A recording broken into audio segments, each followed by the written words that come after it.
anybody know the name of this house? Like sometimes they're called the so-and-so house named after an old family. All right, this is the coolest house on the block.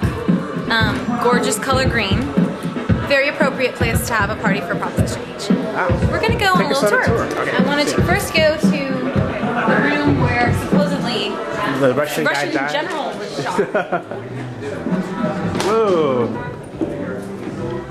Look at this place. Wow. Pretty old. It's ornate though, isn't it? In its own way. You know. Wow. Oh, yeah. I wonder where he got shot. It's like a little jewelry box. Okay. Should we go upstairs? How are you? Pretty good. Let's go in here. All right. Sure you get up to the tower on top. Oh, let's get the cake.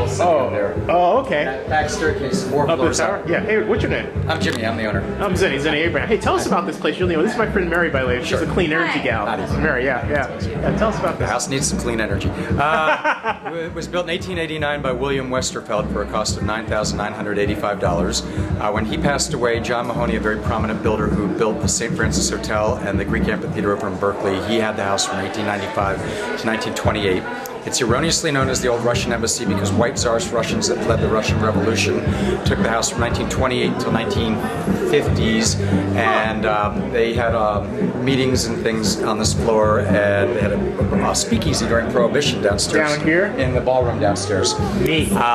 Then in the 50s, it was a flop house for African-American jazz musicians. Fillmore Street, 3 blocks away, was the Harlem of the West. And there were all these nightclubs there, and John Handy lived in the house. A couple other famous musicians lived here. In the 60s, it was the first hippie commune, and they wrote a book called The Electric Kool-Aid Acid Test, all about Haight-Ashbury and the birth of the LSD movement. They specifically mentioned this house by name and address and talk all about the hippies that lived here. Among them, Ken Kesey lived here. Then a group of Satan worshipers took over. Anton LaVey used to hang out here with his baby lion. And Kenneth Anger, the underground filmmaker, lived here, and some of the Manson family lived here. And they moved up, and the family dog took over. Chet Helms and the family dog that threw the concerts at the Avalon Ballroom, and Big Brother and the Holding Company, and Quicksilver and Grateful Dead. They all used to hang out here in the 60s. The Cockettes used to hang out here in the 60s. And I bought it in the 80s, mid-80s, and been restoring, playing with it since. This is something else. Yeah, like it's awesome. It's beautiful. You can't put solar on it though because it's a historic landmark and you can't change the outside of the building. Maybe you can answer a question for us. That room was where the Russian general got shot. Yes. How did he get shot there? I'm just curious. Well, I don't know. That happened in 1937. All I know about it was an unsolved murder. Happened in 1937 in that room. There's Russian graffiti on the walls over here. Oh, cool. And several places they wrote on the walls, and it's still here.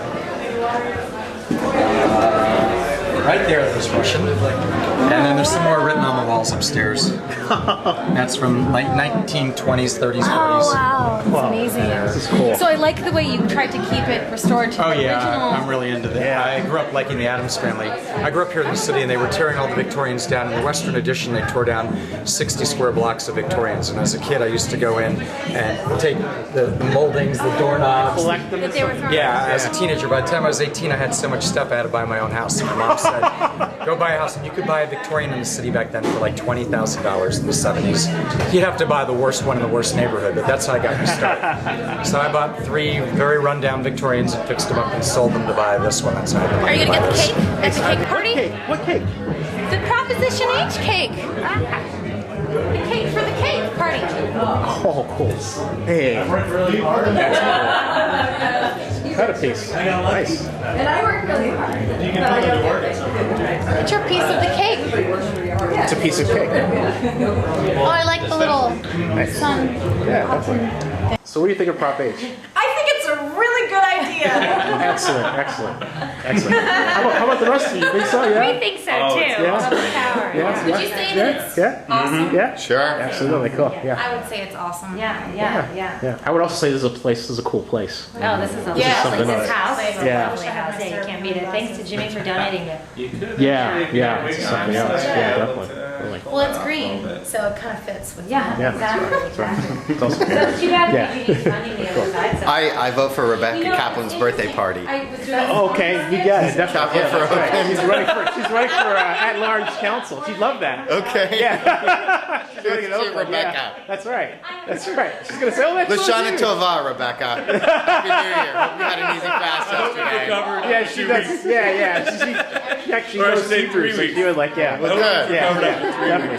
So, yeah, 3 weeks. It was only a 2-hour party. She better recover. All the big politicians, actually, I was just talking to some friends. Cool. kind of. I'm pretty sure. So you were saying why is what? Well, what is the opposition is saying what? They're going after they're positioning themselves as if the H is some sort of public power grab, as if that's a bad thing. But if you were here during the blackouts, you would know that in Los Angeles, where they have municipal power, actually public power is a really good thing. And H is, I don't know how even they're doing it. Honestly, I'm not sure what the argument is against public power, but they're trying to suggest it's a public power grab. And from the commercials I've seen, they're also suggesting there's going to be some sort of job losses. But in fact, H actually provides for any transfer of jobs. If, say, some transmission lines that, for instance, let's say PG&E owns right now, if those lines are transferred over to a different entity, then those jobs also have to be accounted for. So H doesn't actually result in any job losses at all, despite what the advertisements say. Great. Yeah.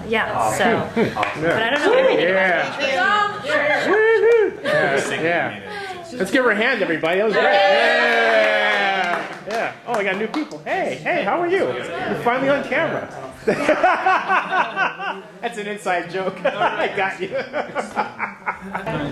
And how's Kate coming along as a band? Because I remember your song "Going the Distance," and it's one of my favorites. I still have it on my playlist. And where you guys at right now? What's the future for the band? Well, we are just doing some, gigs once in a while and practicing new material, and we're going to record. And actually, we point of interest, we have our studio is all on solar panels now. Is that right? So our next album is going to be completely solar. That's fantastic. And how can people find you online? We're at cakemusic.com. All right. Yeah. I'll be back to ask you more dumb questions. That's okay. We want to get some snippets and put it on our website of you guys talking about the bill and all that. Yeah, definitely. Yeah. Julie, what do you think? I'm excited for the show, man. I've been waiting for this day for a long time. I'm really excited to have Kate here. I raced through Berkeley, taking every shortcut imaginable so I could make it on time, and I still made Zinni 10 minutes late, but that's okay. 'Cause he did me.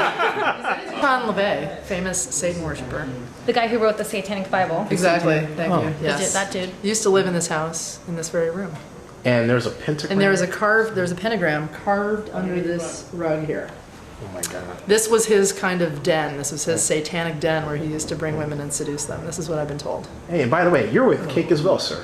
I am. Yeah. Hi, my Love name's your Vince. music. Oh, thank you very much. Yeah, thanks. So I know you're for Clean Energy. I don't have to ask you about that, or do I?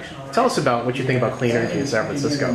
It seems like this is as good a place as any for it to start. Yeah. And I hope that if Proposition H doesn't pass this time, I hope something happens soon so that research can be going so that we get efficient clean energy soon, and people start using it here. It'd be great if it was feasible in one city, then it could be feasible in a lot of other cities. So yeah, this would be a good place for it to start. Yeah, right See, and here. now is the time. Definitely. Thank you. Thanks.